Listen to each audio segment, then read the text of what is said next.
Nous allons découvrir ensemble la ville sainte de Touba au Sénégal, en Afrique de l'Ouest. Touba, l'arbre sacré du paradis, fondé par Cheikh Ahmadou Bamba. Mais Touba n'est pas né d'un simple coup de crayon, mais de la volonté des Mourides, guidés par la vision de leur marabout et de ses successeurs. Touba, ville musulmane et pieuse. Touba, où la prière, le travail, l'entraide et l'éducation guident les pas des musulmans mourides.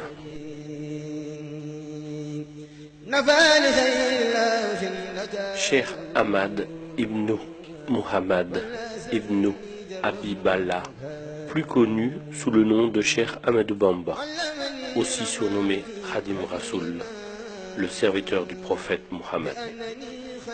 Il est né à Mbaké Baol, un village créé par son arrière-grand-père, Maharam Mbaké. Son père, Mammor Antassali, était un grand érudit, un maître coranique et jurisconsulte réputé. Il lui enseigna le Coran qu'il maîtrisa très jeune. Sa mère, Sorna Mamdiara Bousso, reconnue comme une sainte, était surnommée Diaratullah, la proche de Dieu. Elle accomplissait avec dévouement et constance ses devoirs religieux et familiaux. En 1883, à Mbeke Kayor, le père de Cheikh Ahmadou Bamba quitta ce monde. Alors, toute forme de requête affluèrent de la part des rois pour faire du Cheikh un conseiller et magistrat. Cheikh Ahmadou Bamba refusa et déclara: « Le service que je rends aux prophètes m'interdit d'être au service des rois pour leur largesse. » Il disait aussi: « J'ai remis mes brides éternellement entre les mains de Ahmad pour adorer Dieu. » Et il fonda le mouridisme, ou la voie de l'imitation du prophète. En 1888, il fonde le village de Touba, dans un lieu austère et retiré. De plus en plus de monde vint vers lui, mais les colonisateurs de l'époque ne voyaient pas les attroupements d'un bon œil. Ils arrêtèrent Cheikh Ahmadou Bamba le 10 août 1895 à Diewol, et à Saint-Louis, les colons décidèrent de son départ en exil.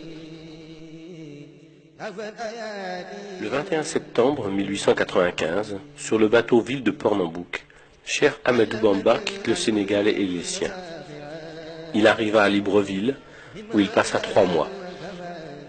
Puis il est envoyé dans des contrées austères, où règnent les moustiques et les maladies, au sud du Gabon, à Mayomba, où il déclara ceci: « Ô océan de Mayomba, témoigne que je suis l'esclave de celui qui pardonne les péchés, et que je demeure le serviteur de l'élu. » Il y passa 5 ans avec des militaires et des prêtres. Ce sera plus à l'intérieur du pays, à Lambaréné, où il passera encore 2 longues années avant de revenir au Sénégal. De retour au Sénégal, le cheikh poursuivit l'éducation de ses disciples à Darou Marnane. Mais le nombre de ses adeptes ne cessait de croître. La Mouridia prit une ampleur spectaculaire et demeura une source d'inquiétude pour les colonisateurs qui se sentaient menacés. C'est alors que le colonisateur décida de l'exiler 5 ans en Mauritanie, où se trouvait un grand érudit, Cheikh Sidia Baba. Et le cheikh déclara ceci: « Je ne fonde pas mes espoirs sur le soutien d'un ami, ni ne crains l'agression d'un ennemi. Je suis entièrement confié à Dieu. »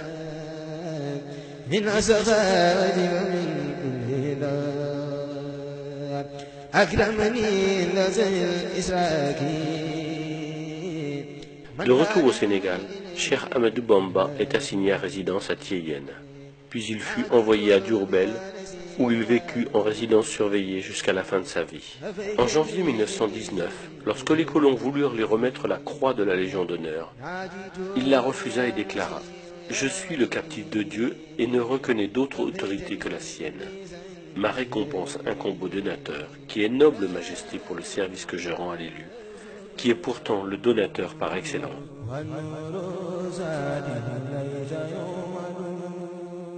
En novembre 1925, Cheikh Ahmadou Bamba demande aux autorités coloniales une autorisation de construire une mosquée à Touba. Le 19 juillet 1927, Cheikh Ahmadou Bamba est rappelé à Dieu. Le conseil de famille désigna Cheikh Mouhamadou Mustafa, fils aîné du cheikh, pour la succession de son père. Le nouveau calife fut chargé de la gestion des chantiers de la Mouridia dont le plus important était sans conteste celui de l'édification de la mosquée de Touba. Pour mener à bien cette lourde tâche, son père avait loué les services d'un administrateur, en l'occurrence M. Tahiri, commandant du cercle de Thiès. M. Tahiri dilapida les fonds qui lui avaient été confiés. C'est alors que Cheikh Moustapha Mbaké décida de reprendre à son compte les travaux, mais il fut confronté à l'acheminement du matériel de construction. En effet, le matériel lourd ne pouvant se porter à tête d'homme ni à dos d'animal. La construction du chemin de fer était devenue un impératif pour la communauté mouride. 1500 hommes furent mobilisés pour réaliser 50 km de voies ferrées. Et en mars 1931, les trains pouvaient arriver à Touba. Ainsi, les travaux de la grande mosquée se sont déroulés sans arrêt de 1932 à 1939. Mais la Seconde Guerre mondiale éclata et le 1er septembre 1939, Cheikh Moustapha fit arrêter les travaux. La mosquée avait pris de la hauteur, les esquisses des minarets étaient sorties. 3000 hommes marchaient à pied pour acheminer les pierres de la carrière d'Endok. En 1945, Cheikh Moustapha s'éteignit à Touba, laissant derrière lui une communauté meurtrie mais très soudée. En 1949, les travaux reprirent, et les Mourides sont ainsi parvenus à ériger la grande mosquée dans un impressionnant travail de fourmi qui actuellement leur vaut cette hargne, cette bravoure, ce sens de la générosité et du sacrifice, mais aussi de l'efficacité dans le travail. La mosquée fut inaugurée par Cheikh Mohamed Fadel Mbaké, alors deuxième calife. La ville de Touba est devenue aujourd'hui une grande cité religieuse. Dans la vision de Cheikh Ahmed Bamba, Touba devrait réunir les conditions idéales pour répondre aux besoins nécessaires aussi bien de la vie spirituelle que de la vie temporelle. Alors, animé par sa conviction que seul Dieu pouvait lui accorder sa faveur de venir à Touba, il s'est adressé à lui sous forme de prière, et c'est uniquement à ce sujet qu'il a écrit son livre intitulé Matlaboul Fawzeni, c'est-à-dire Quête de la double réussite. Il adressa à Dieu ses prières qui se réalisèrent, où il disait « Absous les volontaires qui ont bâti l'édifice si élevé de ma demeure, la cité bénite de Touba, de leurs péchés du passé et de l'avenir.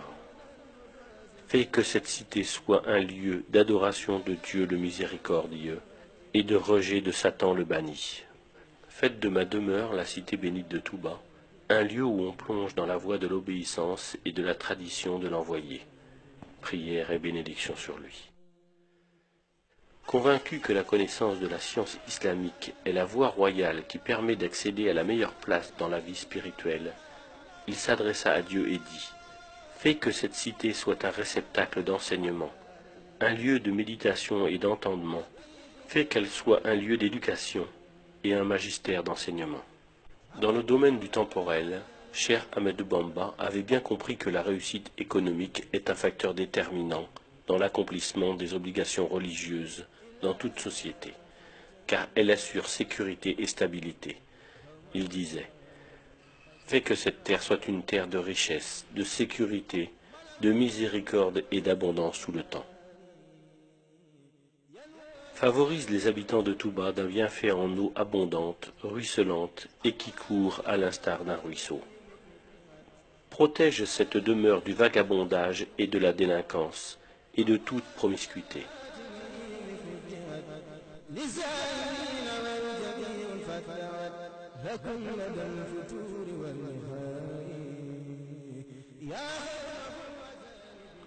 À Touba, l'alcool et toutes sortes de drogues, ainsi que l'indécence, sont interdits.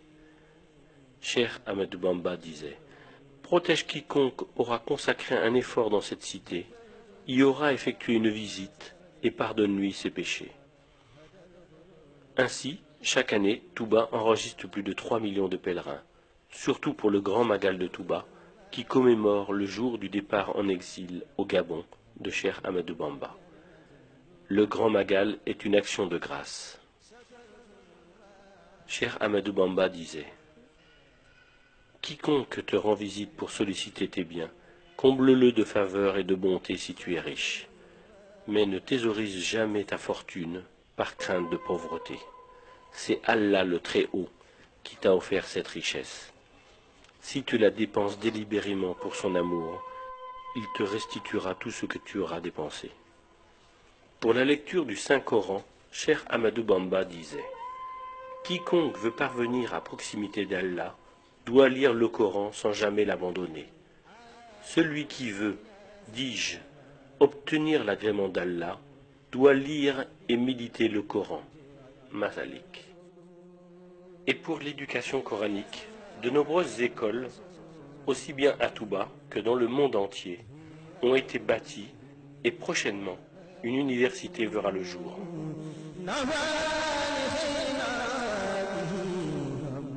Les mausolées des grands dignitaires mourides sont souvent au pied de la mosquée. Ainsi, après une prière pour honorer le fondateur, les mourides prient en hommage aux successeurs de Cheikh Ahmadou Bamba et de la famille. Touba, créé en 1888 par Cheikh Ahmadou Bamba, a grandi après sa mise en terre en 1927. Nous voilà en 2011, soit 84 années où les mourides œuvrent pour Touba, guidés par Cheikh Ahmadou Bamba.